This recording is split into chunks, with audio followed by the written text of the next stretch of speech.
Salut les théologistes, j'espère que vous allez bien. Je vous retrouve aujourd'hui pour la première théorie du chapitre 1037 de One Piece. Le chapitre 1037 de One Piece sera un chapitre tellement intéressant vu que dans le chapitre 1036 de One Piece, l'auteur nous a transmis un message tellement important. Quand j'ai vu ça vraiment dans le chapitre 1036 de One Piece, je me suis dit l'auteur merci vraiment pour ce message. L'auteur nous promet vraiment quelque chose de très intéressant. Dans le chapitre 1037 de One Piece, Luffy va pouvoir éveiller les Gear 4 Tigerman. J'avais déjà fait une vidéo sur ces modes, mais là je ne pensais pas si ça pouvait être ça, et je vous retrouve aujourd'hui pour cette théorie car l'auteur de l'œuvre nous a présenté quelque chose de très intéressant. Avant de commencer cette théorie, un grand merci à tous ceux qui vont s'abonner sur la chaîne pour m'aider à atteindre le 1000 premiers abonnés de la chaîne, pour me soutenir dans mon travail. Et si vous me laissez le pouce bleu, vous m'aidez déjà. Alors merci beaucoup à vous. Alors si vous êtes prêts, commençons cette théorie. Parce que pendant de longues années, je me suis farci des bêtes sauvages de taille monstrueuse.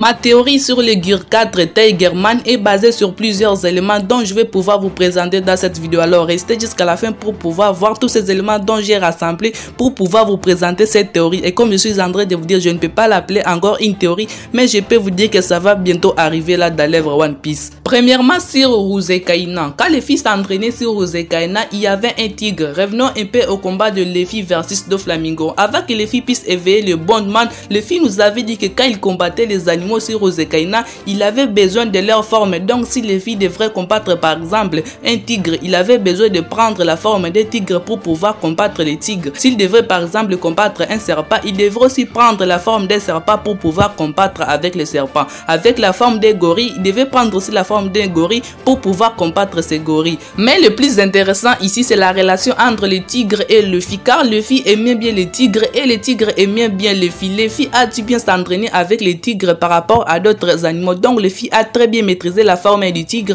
pour pouvoir réussir aujourd'hui à la montrer contre Kaido. Et quand Luffy va pouvoir la dévoiler contre Kaido, Kaido lui-même va se choquer. Ça sera genre comme Katakuri mais d'une autre manière, parce que les sourires là que Kaido nous présentait, Kaido lui-même sera choqué tout comme Katakuri était choqué. Deuxièmement, la mythologie japonaise. Pour les vrais fans de One Piece, ils sauront que l'œuvre One Piece est tissée grâce à la mythologie japonaise. Certaines choses que l'auteur nous présente dans l'œuvre One Piece sont tissées de la mythologie japonaise. Il suffit juste d'aller chercher et vous trouverez que c'est vrai. Dans la mythologie japonaise, les tigres et les dragons sont destinés à se battre. Kaido étant un homme poisson mais qui a mangé les fruits du dragon, donc il peut avoir un combat entre les tigres et les dragons. Et quand Luffy va pouvoir éveiller sa forme du Tigerman, Kaido avec sa forme du dragon, donc un combat peut avoir lieu. Et il sera très intéressant de pouvoir assister à un combat mythologique. Grâce à la mythologie japonaise, l'auteur va pouvoir nous tisser quelque chose de très intéressant, quelque chose qui est de la mythologie japonaise mais dont l'auteur nous présente aujourd'hui dans l'œuvre One Piece. Ce combat risque d'être épique car on dit dans la mythologie japonaise vraiment c'est un combat le plus terrible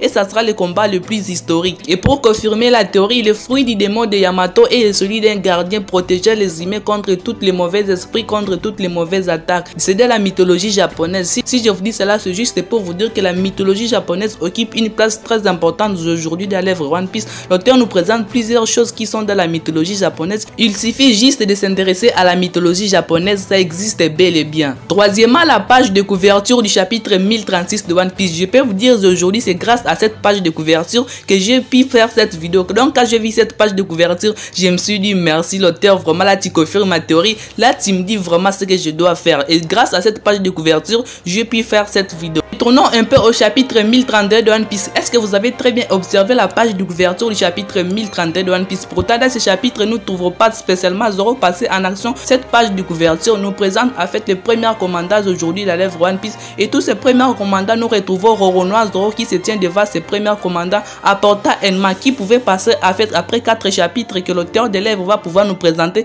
vraiment une action tellement extraordinaire de Enma de pouvoir découper King. C'est juste pour nous préparer à quelque chose de très intéressant, quelque chose qui va bientôt arriver dans l'œuvre One Piece. Et si vous regardez très bien cette page de couverture, sur cette page de couverture, les tigres portent le bagage. Pour moi, je peux pas prendre ce bagage sous forme de bagage, mais je peux prendre cela sous une autre forme. Je peux dire en fait que la transformation que Luffy va pouvoir éveiller, ça sera une transformation qui porte l'espoir à Ned. Ainsi, l'auteur par le chapitre 1036 de One Piece, il a essayé de nous faire transmettre un message tellement important, un message que personne ne va pouvoir réussir à voir, mais un message que lui, il sait, j'ai déjà fait quelque chose de très important. Il suffit juste qu'une personne qui va tirer l'attention puisse prendre cela de très important, car il sera vraiment intéressant quand Luffy va pouvoir éveiller le Gear 4 Tigerman. Ça compter que nous sommes déjà à la fin de l'arc Onigashima, je crois que l'auteur nous transmet un message tellement important. Je ne vous dis pas que ça va arriver dans le chapitre 1037 de One Piece, mais nous pouvons attendre, je crois, plus de 2 ou 3 chapitres pour que Luffy puisse éveiller le Gear 4 Tigerman. Quatrièmement, le sourire de Luffy au chapitre 1036 de One Piece. Je me disais bien que ce sourire ne pouvait pas être anodin et que ce sourire nous transmettait quelque chose à fait qu'il faudrait très bien analyser pour pouvoir trouver ce que l'auteur essaie de nous dire là. Parce que quand je parlais à fait du chapitre 1036 de One Piece, je disais que ce sourire là nous promet quelque chose de très intéressant. Je crois que Luffy a très bien analysé Kaido, il sait que ça va pouvoir fonctionner. Ça comptait que Luffy a déjà essayé plusieurs techniques sur Kaido, mais là il voyait que ça ne fonctionnait pas totalement, mais là il sait que la technique qu'il va pouvoir enlever prochainement sera une technique tellement puissante, une technique qui va lui permettre de pouvoir écraser Kaido. Ainsi par le sourire de Luffy au chapitre 1036 de One Piece et une forme de confiance, et juste pour nous dire que la forme pour la prochaine fois ça ne va pas les rater, parce que Luffy a dû utiliser une nouvelle technique, les Rock Gomme, dans le chapitre 1036 de One Piece. Ça n'a pas aussi fonctionné contre Kaido, mais là il sait la prochaine fois qu'il va frapper Kaido, ça sera tellement fort et ça sera tellement puissant. Cinquièmement, parce que l'auteur de l'œuvre Messier Eshiroda nous a souhaité bonne année 2022, mais où est le rapport? Mais à regarder cette page de couverture que l'auteur de l'œuvre nous a présenté, il y a encore un tigre. Mais qu'est-ce que l'auteur essaie de nous dire? Je crois que l'auteur est en train de nous dire que le tigre va pouvoir passer en action pendant l'année 2022. Mais le plus intéressant, c'est quand j'ai cherché à fait pourquoi l'auteur nous a présenté cela, j'ai remarqué que l'année 2022 est spécialement consacrée au tigre. En 2012, nous avons eu aussi la même chose. Nous avons eu à fait l'introduction des personnages de Momonosuke sous forme de dragon, et à fait l'année 2012 était spécialement consacrée au dragon. Je crois que l'auteur, par cette page de couverture, il essaie de nous transmettre quelque chose et il nous dit clairement que le Gear 4 Tigerman va pouvoir passer en action dans le futur chapitre de One Piece. J'espère que cette vidéo vous a plu, car ça m'a pris la tête de pouvoir proposer cette théorie. En tout cas, pour me soutenir sur ma chaîne YouTube, n'oubliez pas surtout de vous abonner, de laisser votre pouce bleu sur la vidéo, car cela va beaucoup m'aider. Allez, prenez extrêmement soin de votre futur et de vos proches, car cela c'est le plus important. Peace les bros.